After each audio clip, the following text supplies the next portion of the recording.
وہ 16 مارچ سن 627 کے دن کا تیسرا پہر تھا۔ خالد چند ایک منتخب سواروں کے ساتھ خندق کی طرف بڑھا۔ اس نے خندق پھلانگنے کے لیے کچھ فاصلے سے اپنے گھوڑے کو ایڑ لگائی، مگر اس مقام کے پہرے پر جو مسلمان کہیں چھپے بیٹھے تھے، انہوں نے تیروں کا می برسا دیا۔ خالد نے لگام کو پوری طاقت سے کھینچا اور اس کا گھوڑا خندق کے عین کنارے پر جا رکا۔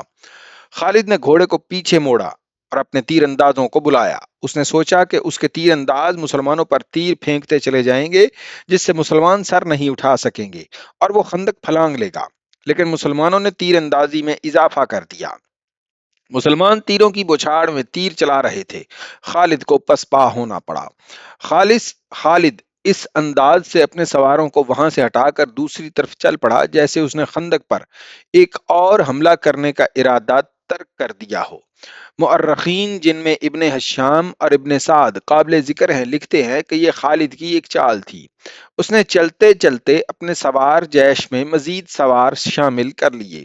اس نے سوچا یہ تھا کہ اسے پسپا ہوتے دیکھ کر مسلمان پہرے دار ادھر ادھر ہو جائیں گے۔ اس نے ادھر دیکھا، وہاں اسے کوئی پہرے دار نظر نہ آیا۔ اس نے اپنے دستے کو خندق کی کم چوڑائی والے مقام کی طرف موڑ کر سرپٹ گھوڑا دوڑا دیا۔ خالد کی یہ چال صرف اس حد تک کامیاب رہی کہ اس کے 3 4 گھوڑ سوار خندق پھلانگ گئے۔ ان میں خالد سب سے آگے تھا۔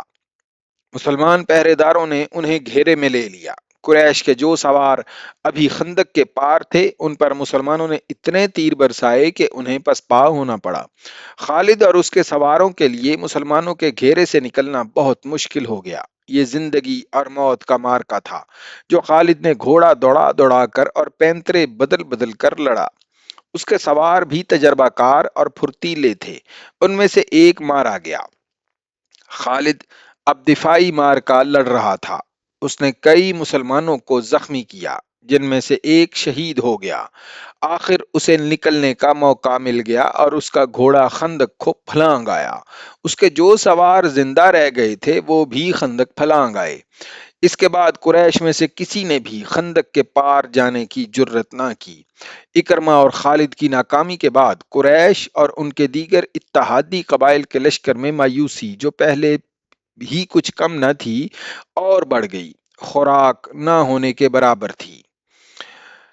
ابو سفیان جو اپنے اور دیگر تمام قبائل کے لشکر کا سالار اعلیٰ تھا، پہلے ہی ہاتھ پاؤں چھوڑ بیٹھا تھا۔ خالد، اکرمہ اور صفوان نے یہ ظاہر کرنے کے لیے کہ ان کا لشکر زندہ ہے، یہ کاروائی جاری رکھی کہ وقتاً فوقتاً خندق کے قریب جا کر مسلمانوں کی خیمہ گاہ پر تیر برساتے رہے۔